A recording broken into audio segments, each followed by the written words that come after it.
Pada pertemuan kali ini kita akan membahas proyeksi vektorial.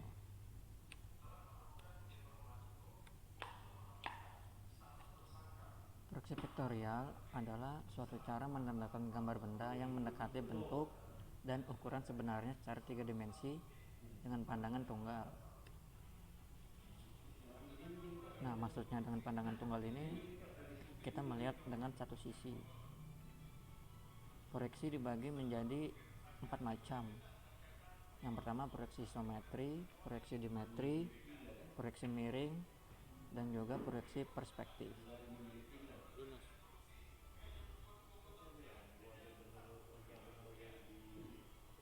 Yang pertama kita bahas yaitu proyeksi isometri. Apa sih proyeksi isometri itu? Nah, proyeksi isometri merupakan penggambaran secara 3 dimensi pada sebidang kertas dengan memiringkan sumbu X dan sumbu Y. Ada pula ciri-ciri proyeksi isometri. Yang pertama, ciri pada sumbunya. Sumbu X dan sumbu Y mempunyai sudut 30 derajat terhadap garis mendatar. Yang kedua, sudut antara sumbu satu dengan sumbu lainnya yaitu 120 derajat. Yang ciri-ciri yang kedua yaitu pada ukurannya. Panjang gambar pada masing-masing sumbu sama dengan panjang benda yang digambarkan. Nah, berikut gambar dari proyeksi isometri, di mana sumbu X dan sumbu Y mempunyai sudut 30 derajat dan sudut antara sumbu satu dengan lainnya yaitu 120 derajat.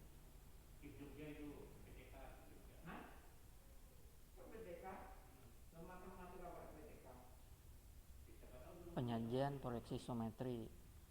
Penyajian gambar dengan proyeksi isometri dapat dilakukan dengan beberapa posisi atau kedudukan, yaitu posisi normal seperti ini gambarnya, posisi terbalik, dan juga posisi horizontal. Nah, untuk yang proyeksi isometri kedudukan terbalik dilakukan dengan cara memutar gambar dengan sudut 180 derajat ke kanan dan kedudukan normal sesuai dengan kedudukan pada sumbunya. Dan yang ketiga, proyeksi isometri kedudukan secara horizontal digambarkan dengan cara memutar gambar dengan sudut 120 derajat ke kanan 270 derajat ke kanan dan kedudukan sumbunya normal.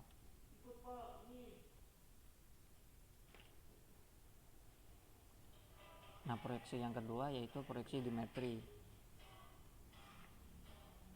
Dibandingkan dengan proyeksi isometri, proyeksi dimetri mempunyai perbedaan mendasar, yaitu besar sudut sumbu X dan Y-nya terhadap garis horizontal, dan juga perbandingan sumbu X, Y, dan Z-nya. Proyeksi dimetri mempunyai ketentuan sebagai berikut. Yang pertama, besaran sudut. Sumbu utama pada proyeksi dimetri mempunyai sudut alfa yaitu 7 derajat dan betanya 40 derajat. Dan yang kedua, perbandingan sumbu X, Y, dan Z-nya. Perbandingan skala ukuran pada sumbu X 1:1 dan sumbu Y 1:2 dan pada sumbu Z-nya 1:1. Nah, di sini yang membedakan proyeksi dimetri dengan proyeksi isometri pada sumbu Y. Pada perbandingan proyeksi dimetri, sumbu Y-nya yaitu 1:2, sedangkan pada proyeksi isometri perbandingan pada sumbunya 1:1. Dan juga sudut alfa dan betanya pada proyeksi isometri sama-sama 30 derajat, sedangkan proyeksi dimetri alfa 7 derajat dan betanya 40 derajat.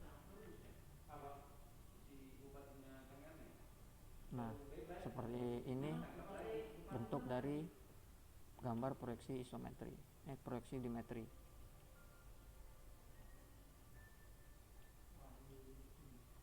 Nah, berikut saya tampilkan contoh perubahan pandangan dari proyeksi isometri dengan sudut alfa 30 derajat dan beta 30 derajat dengan perbandingan sudutnya 1:1 menjadi proyeksi dimetri dengan sudut alfa 7 derajat dan betanya 40 derajat dengan perbandingan pada sumbu X 1/1, sumbu Y 1/2, dan sumbu Z 1/1.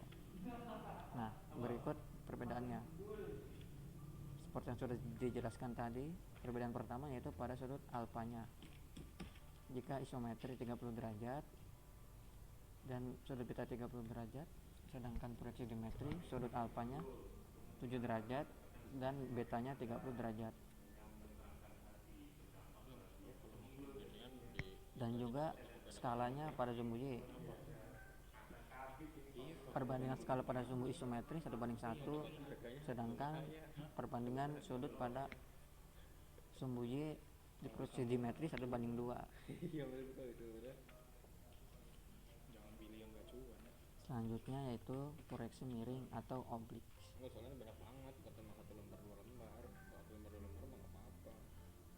Pada proyeksi miring, sumbu X berimpit dengan garis horizontal atau mendatar dan sumbu Y mempunyai sudut 45 derajat dengan garis mendatar. Proyeksi miring mempunyai ketentuan sebagai berikut. Yang pertama, besar sudutnya. Sumbu utama mempunyai sudut alfanya 0 derajat dan betanya 45 derajat. Perbandingan sumbu X dan Z-nya, perbandingan skala pada sumbu X 1/1, pada sumbu Y 1/2, dan pada sumbu Z 1/1. Nah, untuk perbandingan sumbu X dan Z-nya, proyeksi miring sama dengan proyeksi dimetri, yaitu sumbu Y-nya 1/2, sedangkan sumbu X dan Z-nya 1/1. Nah, yang membedakan yaitu sudut alfa dan betanya. Pada proyeksi miring, sudut alfanya 0 derajat dan sudut betanya 45 derajat. Nah, berikut gambar dari proyeksi miring itu sendiri.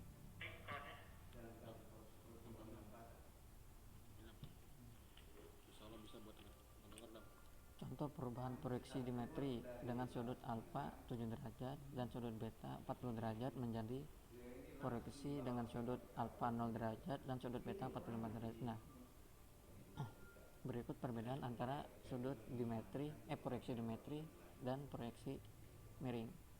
Di sebelah kiri ini adalah proyeksi dimetri dengan sudut alfa 7 derajat dan beta 40 derajat. Nah, yang di sebelah kanan ini proyeksi miring dengan sudut alfa 0 derajat dan sudut betanya 45 derajat. Untuk skala perbandingan sumbu X, Y dan Z-nya sama. Sumbu X 1/1, sumbu Y 1/2, dan sumbu Z 1/1.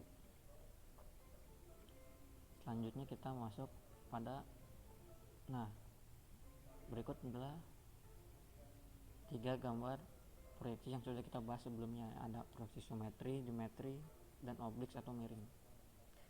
Gambar proyeksi isometri, proyeksi dimetri, dan proyeksi miring atau oblik sama-sama memberikan informasi bentuk 3 dimensi suatu benda. Gambar proyeksi vektorial 3 dimensi ini mempunyai wujud yang mirip, namun ada beberapa prinsip yang membedakan sehingga menjadi kategori yang berbeda. Selanjutnya kita masuk pada pembahasan proyeksi perspektif.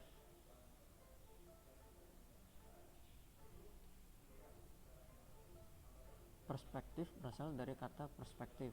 Gambar perspektif secara konseptual berarti cara menggambar benda padat pada permukaan 2 dimensi sehingga memberikan kesan yang tepat dan tinggi. Kesan yang tepat tentang tinggi, lebar, kedalaman, dan juga posisi benda dalam hubungannya satu sama lain bila dilihat dari sudut pandang tertentu. Pada proyeksi perspektif ada 3 macam gambar proyeksi ditinjau dari jumlah titik hilang yang ada. Nah, yang pertama perspektif dengan 1 titik hilang, yang kedua perspektif dengan 2 titik hilang, yang ketiga perspektif dengan 3 titik hilang. Nah, berikut gambar proyeksi perspektif. Yang pertama, yang ini perspektif 1 titik hilang, yang sebelah sini perspektif 2 titik hilang, dan yang ini perspektif 3 titik hilang.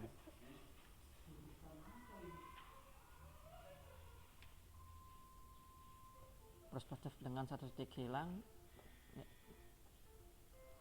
Dengan menggunakan perspektif satu titik, maka garis-garis sejajar akan konvergen atau mengumpul ke satu titik di suatu tempat. Pada perspektif jenis ini, hanya ada satu titik di mana garis-garis sejajar terkumpul menjadi satu titik. Sedangkan garis-garis sejajar pada arah yang lain akan tetap sejajar. Titik tempat bertemunya garis sejajar tersebutlah yang disebut dengan titik hilang atau vanishing point.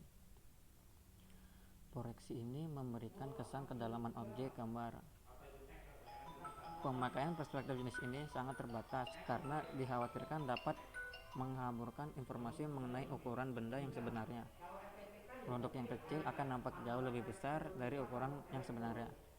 Nah, untuk perspektif proyeksi dengan proyeksi perspektif dengan satu titik hilang ini sangat jarang dipakai dalam gambar teknik mesin.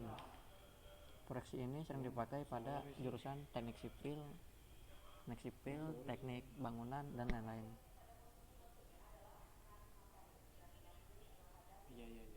Yang kedua, perspektif dengan dua titik hilang. Perspektif dengan dua titik hilang lebih bermanfaat dibandingkan dengan perspektif satu titik. Objek gambar yang digambarkan dengan dua titik hilang terlihat lebih natural. Nah, hal inilah yang membuat perspektif dua titik lebih bermanfaat dibandingkan dengan perspektif satu titik hilang. Pada perspektif dua titik, garis-garis sejajar pada kedua sisi benda akan mengumpul pada dua titik yang terletak di horizon. Sedangkan untuk garis vertikal tetap digambarkan vertikal begitu saja, vertikal penuh. Nah, berikut gambar dari perspektif dua titik hilang.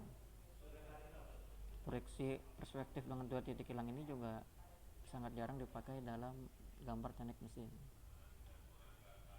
Proyeksi ini sering digunakan oleh gambar teknik sipil ataupun gambar teknik bangunan. Nah, yang terakhir yaitu perspektif dengan tiga titik hilang. Pengembangan yang lebih jauh dari perspektif dua titik adalah perspektif tiga titik. Nah, perspektif tiga titik yaitu merupakan perspektif dengan tiga titik hilang.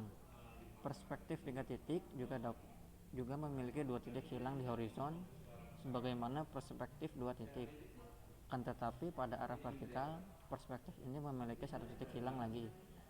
Bisa di atas horizon, bisa juga di bawah horizon. Semakin dekat dengan titik hilang objek, maka akan semakin besar pula kesan gambar objek tersebut. Nah, berikut gambaran dari perspektif dengan tiga titik hilang. Proyeksi ini juga sangat jarang, bahkan sangat tidak mungkin dipakai di dunia gambar teknik mesin. Proyeksi ini digunakan oleh gambar teknik sipil dan juga gambar teknik bangunan. Nah, materi untuk pertemuan kali ini sampai situ aja. Terima kasih. Wassalamualaikum warahmatullahi wabarakatuh.